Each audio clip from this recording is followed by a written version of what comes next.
تا حالا شده یه کار خیلی مهم داشته باشین، مثلا یه پروژه یا خوندن برای امتحان، و هی به خودتون بگین باشه از فردا. بعد یهو اون فردا میشه شب قبل از ددلاین و شما میمونین و کلی استرس و عجله. این حس آشنا یعنی اهمال کاری یه تجربه تقریبا همگانیه. اما واقعا چرا این کارو میکنیم؟ حتی وقتی میدونیم که آخرش به ضررمون تموم میشه.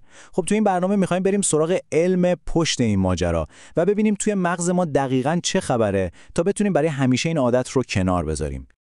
پس نقشه راهمون اینه. اول یه شیرجه میزنیم توی مغز یه فرد اهمالکار. بعدش میریم سراغ ریشه‌های روانی این عادت. در ادامه میبینیم که این به تعویق انداختن چه هزینه‌های سنگینی روی دستمون میذاره و آخر سر هم با چند تا راهکار عملی و علمی یاد میگیریم که چطور این عادت رو هک کنیم.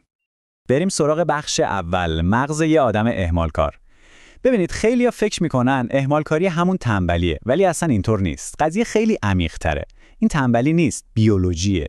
بیایید ببینیم واقعا توی مغز ما چه اتفاقی میفته. خب، اول از همه بیایید یه تعریف دقیق از اهمالکاری داشته باشیم. کلمه کلیدی اینجا داوطلبانه است. یعنی ما خودمون آگاهانه انتخاب میکنیم که کاری رو عقب بندازیم با اینکه ته دلمون میدونیم که این کار به ضررمونه. پس این یه انتخابه، نه یه اتفاق.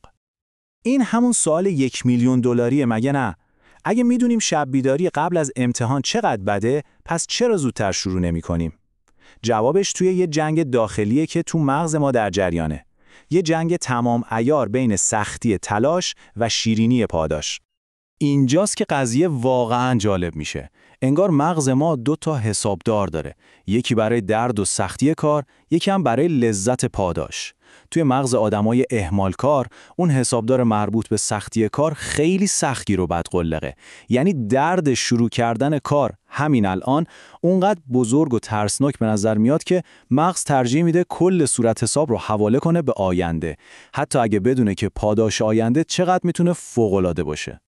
و اگه فکر میکنید این فقط یه مشکل انسانیه، باید بگم که سخت در اشتباهید. محققا فهمیدن که حتی کبوترها کاراشون رو به تعویق میندازن. بله، درست شنیدید، کبوترها. این به ما نشون میده که ریشه های این رفتار چقدر عمیق و بنیادینه. خیلی خوب، بریم سراغ بخش بعدی، ریشه های تأخیر. حالا که فهمیدیم مغزمون چطور کار میکنه، بیاید یه لایه عمیق‌تر شیم و ببینیم چه محرکای روانی هستن که به این آتش هیز میریزن. اینا چند تا از مقصرهای اصلی هن. مثلا وقتی از نتیجه یک کار مطمئن نیستیم و میترسیم، ترجیح میدیم اصلا شروعش نکنیم. یا اگه والدینی داشتیم که همیشه از ما انتظار بی‌نقص بودن داشتن، ترس از شکست توی وجودمون ریشه میکنه.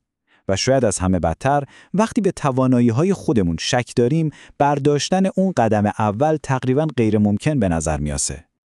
اما یه خبر خوبم هست. ما در برابر این عوامل کاملاً بی‌دفاع نیستیم. این نمودار رو ببینید. نشون میده که حمایت خانواده چقدر میتونه یه سپر دفاعی قوی باشه. یعنی حتی وقتی با یه کار نامشخص و ترسناک روبرو هستیم، همین که بدونیم یه عده پشتمون هستن، بهمون قدرتی میده که با شجاعت بیشتری جلو بریم. و حالا بخش سوم، هزینه سنگین این صبر کردن‌های بی‌مورد. اهمالکاری فقط استرس شب امتحان نیستا، این عادت تأثیرات واقعی و خیلی جدی روی سلامت روان ما میذاره. خب، تئوری رایجینه. ما کارامون رو عقب میندازیم، این کار باعث استرس میشه و استرس طولانی مدت هم راه رو برای افسردگی و اضطراب باز میکنه. به نظر کاملا منطقی میاد، درسته؟ اما صبر کنید، داستان یه پیچش غافلگیر کننده داره. تحقیقات جدید نشون میدن که این تئوری چندان هم دقیق نیست. معلوم شده که اهمالکاری مستقیما به افسردگی و اضطراب منجر میشه. یعنی استرس فقط یه بازیگر فرعیه، نه نقش اول. این یعنی خود عمل به تعویق انداختن انگار یه سم آرومه که مستقیم روح و روان ما رو هدف میگیره. و حالا یه آمار که کلی امید توشه. تمرین‌های ذهن آگاهی میتونه یه سلاح فوق‌العاده قوی علیه اهمالکاری باشه. اما چطوری؟ نکته جالبش اینجاست، بیشتر از نصف تاثیر مثبتش به خاطر اینه که ذهن آگاهی شوق یادگیری ما رو بیشتر میکنه. به زبون ساده، حس کنجکاوی و انرژی ما رو برای شروع کارهای جدید و چالش برانگیز بالا میبره. خب، به اندازه کافی از مشکل و دردسراش گفتیم. حالا وقتشه بریم سراغ قهرمان داستان، راه حل‌ها. بیایید ببینیم چطور میتونیم مغزمون رو هک کنیم و کنترل اوضاع رو دوباره دست خودمون بگیریم. این جعبه ابزار شما برای جنگ با اهمالکاریه. بذارید چند تاش رو با هم باز کنیم. توی ستون خودتنظیمی تکنیک پومودورو رو داریم. خیلی ساده است. 25 دقیقه با تمرکز کامل کار کن، بعد 5 دقیقه استراحت مطلق. همین. این کار اون ترس اولیه از شروع کردن رو از بین میبره. یا مثلا ابزارهای بصری مثل یک کانبان بورد. یه تخته ساده که روش می‌نویسید چه کارهایی رو باید انجام بدید، کدوما در حال انجامه و کدوما تموم شده. دیدن این پیشرفت به شدت انگیزه بخشه. توی ستون خودکارآمدی هم قدرت فعالیت بدنی رو دست کم نگیرید. گاهی یه پیاده‌روی کوتاه میتونه ذهنتون رو باز کنه و انرژی لازم برای شروع رو بهتون بده. نکته مهم اینه که چیزی رو پیدا کنید که برای شما جواب میده. و چند تا راهکار پیشرفته‌تر. اول، خرد کردن. هر کار بزرگی که دارید رو به قدم‌های کوچیک و حتی خنده‌دار تقسیم کنید. به جای اینکه بگید باید مقاله رو بنویسم، به خودتون بگید فقط میخوام عنوانش رو انتخاب کنم. دوم، تجسم. چشماتون رو ببندید و اون حس شیرین تموم شدن کار و گرفتن پاداش رو تصور کنید. این کار به مغزتون سوخت میرسونه.